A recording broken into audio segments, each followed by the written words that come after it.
So I just thought I'd do a really quick video just to let you know some of the videos that will be released. I know everybody won't be interested in watching all of them, so I thought if I just give a bit of an overview, then when they come out, then you can choose the ones you're interested in, and also as they get deleted, which they will be, then at least you know what there is out there somewhere, which is why I'm still asking everybody to download and share and like, so we can get this message out, or these messages, should I say. There's so much here, it's ridiculous. So some of the topics will be actually what happened to me that very first time, how I was assaulted, how I was attacked, how I was arrested. The stories change in their reports. 8 or 9 police officers, burly police officers, and just me on my own as a professional woman in quite a nice outfit, just travelling home at a train station. I'm also going to release details of me begging the CPS for help and assistance, begging to get me help with my interview recordings and with the body cam footage, because I knew I could use that to prove my complete innocence on what had happened and some of the stories that had been told. But it became very clear that was never going to happen. In fact, my lawyer was forced to put in an official request to go through a certain process to ask for the 8 or 9 body cam footage. When he did, they took their mighty time, and then they said, we didn't know we had to keep it. It doesn't exist anymore.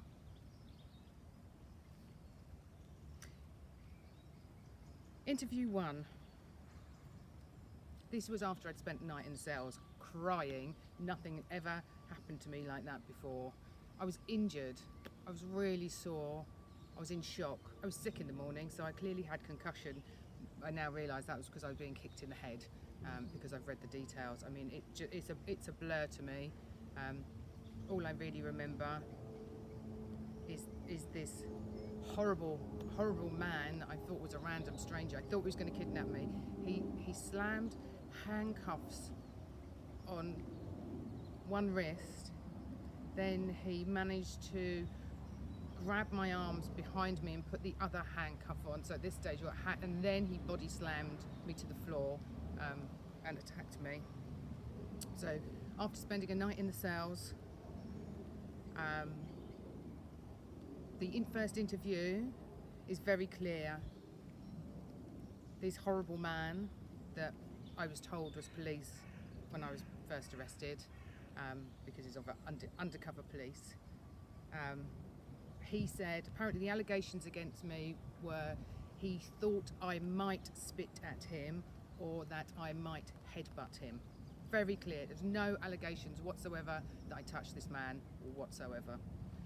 When I challenged that and said, well, if he's some kind of security staff and he works in that industry, if he thinks someone like myself would want to headbutt or spit at somebody, which I've never done in my whole entire life, that he's absolutely in the wrong industry. So we move on to interview 2. Actually, even in between interview 2, I'm now accused of trying to strangle somebody. Now that has subsequently gone missing in all the paperwork. Interview 2. This is where the gaslighting really starts. This is why everything is so confusing for me. I can't really explain to my friends what's happened, because I don't understand what's happened. I'm told these ridiculous stories about how I acted, how I behaved, and what I did, when I knew that wasn't true. I knew I was attacked. I knew I was savagely assaulted, and I couldn't understand why these police were making up stories. They were saying to me things in the interview that they couldn't possibly know because they weren't there. For example, oh, and that's where you go and sit down. Oh, hang on a minute, how do you know I was going to go and sit down? It's not on camera. They say I clearly tugged this man's jacket. Well, it doesn't even look like that on the CCTV that they gave, which obviously isn't CCTV. The reason they said that is because they'd created the animation to make it look like I touched him. These people are the British Transport Police, the police, the CPS is allowing it, our court systems. People, you need to know what's going on. If you're not outraged by this, you should be. They lied, they made it up. They tried to psych me out. We live in England. This is the UK. They faked the CCTV. I thought they just cherry-picked it. Anyway, let me not go on about that too much. There's a whole separate video really detailing it step by step. There's no doubt.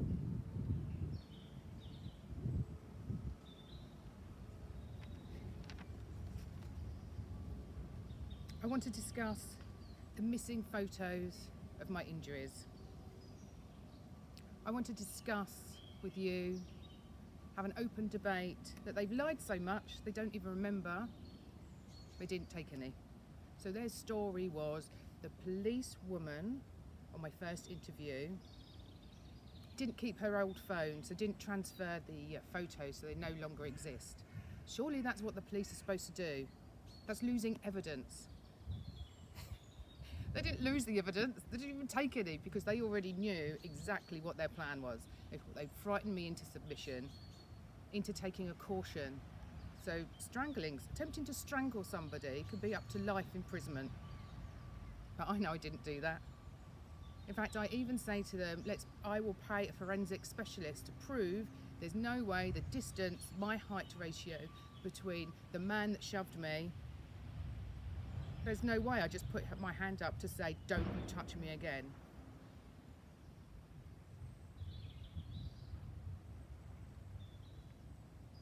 There's also a detailed video listing all the evidence that they have lost. All of it. It's so ridiculous. You're just not going to believe this. I'm also going to follow that up with a statement that the CPS made, even under all these circumstances, to say it was in the public interest to continue with my prosecution. It's very clear the CPS cannot provide a balanced view. However, luckily for me, I realised what was going on at this point. I've recorded all my conversations, I have emails. I made sure I was very clear in one day being able to prove what they were doing.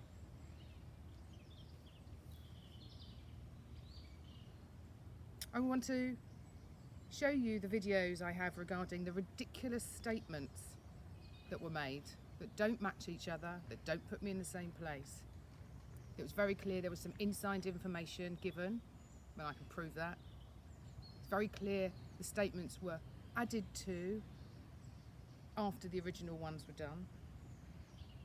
And I'd also like to say, I never got to see any of these statements until after I'd already said, pleaded not guilty. There were new allegations in there I'd never even heard of. New allegations. So fundamentally, I said I wasn't guilty to something I didn't even know about.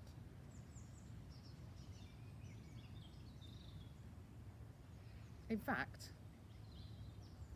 I've just had a little thought about something. Now I've got a bit of a way of getting some of this stuff out of my head because, yes, trust me, it would drive you a bit insane. I have a sneaky suspicion that I might just have something else that they never wanted me to realise. I might be wrong, but you know what? So far I haven't been. So I'm going to go and do some technical stuff. Then I'll come back and make another video. There are some other videos as well, just giving you further insight of all the videos that are coming. I just think it's really important. I mean, I am being terrorised, I'm still being stalked. I mean stalked, not followed, stalked. I have to move hotel to hotel and they're still here. They're really bad actors, which is a bonus for me because I can tell who they are. I mean, I'm sure there are some that I can't tell who they are. I have to bear in mind after 19 court dates, this was thrown out. I wasn't found not guilty, it was thrown out. That's nearly a year ago. And they're still following me, they're hounding me. They're on my telephone, they have access through my laptop, they record my calls, they're monitoring my text messages, they know what I order online, they know what train ticket I have booked, they know what seat number I'm sitting in. Isn't this a bit worrying? And when I say a bit, I mean really, really worrying. So I know it's a lot to take in, and there's a lot of files and there's a lot of information. So I just thought, based on some of the feedback I got, that we'd start discussing some of the topics of my videos that unfortunately are in lots of different safe places, but there are a lot, and it's probably best to release those a little bit slower, if that's even a word, a little bit slower, just so that some of this information can sink in, because it is a lot, it's extreme, it's unbelievable, but unfortunately for me, it's true. And unfortunately for a lot of other people, it's true for them as well. They've been gaslighted, they don't know. All they'll know is things don't make sense and they can't explain it, but they've been forced to take a caution, or worse. Or some of these people are in prison, or they have criminal records and their lives have been ruined. Really appreciate you if you're still here listening to the end of this video. If you can, please like, share, download. We just really need to come together and somehow put an end to this.